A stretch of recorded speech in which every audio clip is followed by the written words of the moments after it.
사무엘상 31장은 사울과 요나단의 죽음을 알려줍니다. 오늘 본문은 블레셋과 이스라엘의 전투 중 발생한 일을 알려줍니다. 블레셋이 공격하자마자 이스라엘 사람들은 도망하기 시작합니다. 이런 가운데 길보아 산에 엎드러져 죽은 사람들이 많았습니다. 제대로 싸워보지도 못하고 죽은 것으로 보입니다. 이때 블레셋은 이스라엘의 지도부, 즉 사울과 그의 아들들을 추격합니다. 그래서 사울의 아들들 요나단과 아비나답, 말기수아를 죽이는 전과를 세웁니다. 3절은 사울이 패전하였다고 결론 짓습니다. 그런 와중에 블레셋의 활 쏘는 자가 사울을 따라잡아 사울에게 중상을 입힙니다.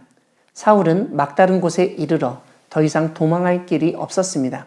그래서 무기 든 자에게 자신을 죽이라고 명령을 내립니다. 하지만 무기 든 자가 왕을 죽인다는 것을 감당할 수 없어 두려워 떨자 사울은 자기 칼 위에 엎드러져 자살합니다. 무기 든 자 역시 자살합니다. 6절은 블레셋과 이스라엘 전투의 결과를 간단히 알려줍니다. 사울과 그의 세 아들과 무기를 든 자와 사울의 모든 사람이 다 그날에 함께 죽었다는 것입니다. 이렇게 사울과 아들들이 죽자 이스라엘은 모두 목자 없는 양처럼 흩어지게 됩니다. 심지어 여태까지 살던 성읍들도 버리고 도망가 버립니다. 왜냐하면 더 이상 자신들을 지켜줄 왕도 없고 왕의 군대도 없어졌기 때문입니다.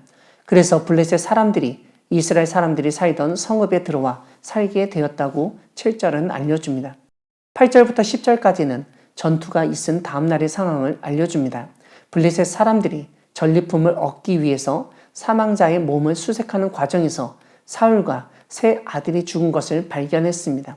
10절을 보면 사울의 갑옷은 아스다롯의 집에 두고 사울의 시체는 벳산 성벽에 못 박았다고 알려줍니다. 사울의 갑옷은 한편으로는 전승 기념물로 다른 한편으로는 신에게 바치는 제물로 아스다롯의 집에 두었을 것입니다. 그리고 사울의 시체는 고대 사회에서 흔히 사용하듯 자신들에게 저항하는 사람의 최후를 보여주며 사람들에게 공포를 조장하는 방식으로 성벽에 매달아 전시했습니다. 이때 길랏 야베스 주민들이 블레셋 사람들이 사울에게 행한 일을 듣고 힘있는 사람들이 일어나 밤새도록 달려가서 사울의 시체와 아들들의 시체를 벳산 성벽에서 내려가지고 야베스까지 돌아와 장사를 지냈습니다. 또한 7일 동안 금식도 하였다고 알려줍니다. 사랑하는 광야교회 성도 여러분, 하나님은 지난날에 행한 선한 일에 대한 보상을 반드시 받게 하시는 분이십니다.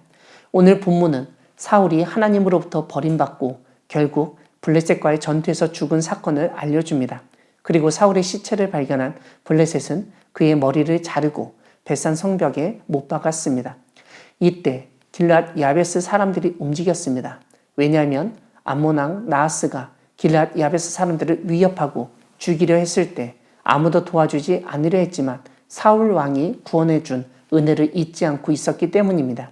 길랏 야베스 사람들은 목숨을 걸고 밤새도록 달려가서 사울과 아들들의 시체를 가지고 돌아와 화장하여 야베스 에셀 나무 아래에 장사하고 7일 동안 금식했습니다. 이러한 길랏 야베스 사람들의 모습은 각자 자기 살 길을 찾고 블레셋 사람들로부터 도망치고 있던 이스라엘 사람들의 모습과는 대조됩니다. 무엇보다 은혜에 대한 보답, 인간으로서 마땅히 해야 할 일이 무엇인지를 보여준다고 할 수 있습니다. 무엇보다 이러한 길랏 야베스 사람들의 행동을 통하여 사울 왕이 초창기에 이스라엘에서 어떤 일을 했었는가를 되돌아볼 수 있게 됩니다. 이와 함께 사울 왕의 마지막 모습이 얼마나 비참하고 허망한지를 역설적으로 보여준다고 할 수 있습니다. 사울은 베냐민 지파 출신으로 아버지의 나귀를 찾기 위해서 사무엘을 만났고 사무엘로부터 기름 부음을 받고 이스라엘의 왕이 되었습니다.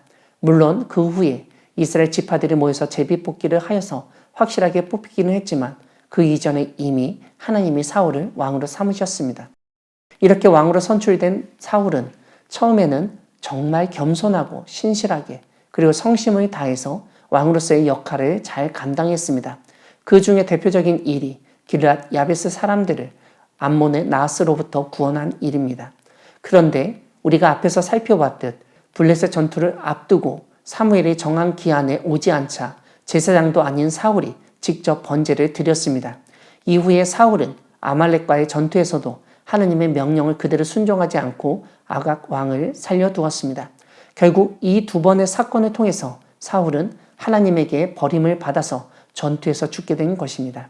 비록 하나님의 말씀에 불순종하여 버림을 받은 사울이었지만 하나님은 그가 순종했던 때의 일로 인하여 이스라엘 가운데 장사 지냄을 받게 하셨습니다. 사울 왕이 초기에 구원했던 길랏 야베스 사람들을 통해서 자신이 베푼 은혜의 보상을 받게 하신 것입니다.